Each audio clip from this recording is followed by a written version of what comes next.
Do you love Black Templars but don't know where to start with all that black armour? Fear not, as I'll show you how to get tabletop ready in next to no time, and then as a bonus I'll show you how to take it up to the next level too. Let's get painting. The first thing I've done is prime the model with black, and then I've taken white primer and sprayed this from above to give a zenithal technique. Now this might seem counterintuitive, but that's okay because we're going to go for the cliche of all cliches and then get some Black Templar contrast paint and paint this all over the model. What I recommend you do is just focus on one part at a time so you're not letting stuff dry and then creating ugly tide marks. All I'll say is just be careful when it comes to the shoulder pads. We want to leave those as light as possible. Whilst that Black Templar is drying, we can do the weapon casing. So the colour we're going to use this is Flesh Tearers Red, and again this is going to make use of that zenithal prime underneath. So just pop this on fairly thick because we don't want any tide marks, and we'll let this dry. We'll then use Garaghak Sewer to do the leather parts. Now this is a really nice brown, which is with my favourite new contrast paint. So just take your time with this, work it over all those leather parts because you'll get a nice dark brown leather effect. My shoulder pads aren't quite as bright as I want them to be, so I'm going to cover them with Ulthuan Grey. If yours are okay from the prime, then feel free to skip this part.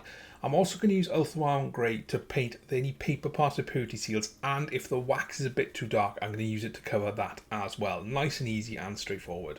While we've got that Ulthuan Grey on the palette, we'll use it to paint the eye lenses as well. So just take your time and you make sure you've got a good point on your brush.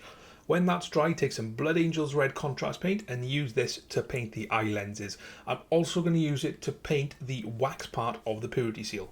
We'll paint the Aquila necks and any other ornamental parts, such as the Indomitus Crusade icon on the left forearm. The colour we can use this is Canoptek Alloy. Now this covers pretty well, but make sure you put it on fairly thin, and if you need to go back with a second coat, then make sure you do that, because this is a really nice colour that will really make pop in the next step. To make that stand out, take some Agrax Earthshade and paint this all over the Canoptek Alloy. Now I've got the new Agrax Earthshade, which runs into the recesses really nicely, so if you've got the old one, you can either just pop it on, or you can just be a little more direct and paint it directly to the recesses rather than all over it.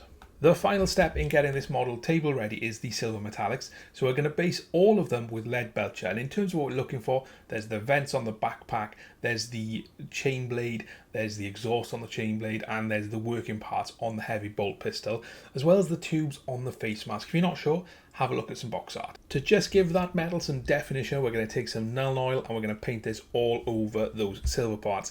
Now again, I'm using the new Nuln Oil, which does run into those recesses a little bit better. If you've got the old one, then you can thin it with a little bit of contrast medium, or if you want a darker metallic effect, just use it straight from the pot.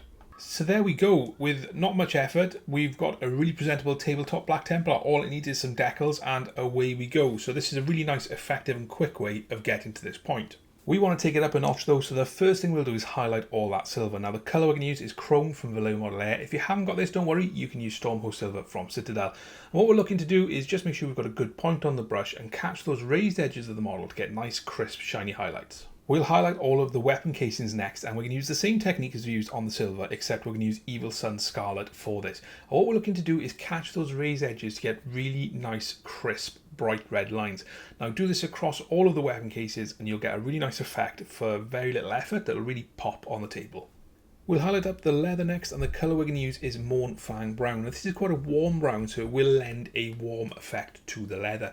If you want to use something colder, then you could try something like Gothor Brown or Carrickstone. That might be a little bit too bright. But again, take your time, and we're just looking for those raised elements. You don't have to go overboard, and we want to get a nice, crisp, thin highlight. To make those eyes glow a little bit more, we'll take some bold titanium white or any white paint that you've got, and we're just going to paint this into the centre of that eye lens. Once that's dry, we'll then go back to Blood Angels Red and paint it over, and this will give you a much brighter effect. The last but one thing we need to do is make the armour pop, and the colour we can use this is Thunderhawk Blue. What we're looking to do is catch all those raised panels and edges of plates like we've been doing across the rest of the model, and we're going to do this in a nice easy way, just taking our time to make sure that we only catch the ones we need to. There's no need to highlight every single edge on this model. The last thing I'm going to do, which is completely optional, is use some Skeleton Horde to paint inside the lines between the white and the black parts of the shoulder pad. Now if you do put too much on, you can just clean your brush off and thin it down with a little bit of water to wash it around, and this just gives a nice dirty effect. So we'll pop some transfers on, we'll base it, and we'll have a look at it on the turntable next. And there we go, really quick and easy Black Templars that'll really pop on the tabletop and done in next to no time at all. A huge thank you to all my patrons who make this channel possible. You can support me with just a small amount using the link in the description.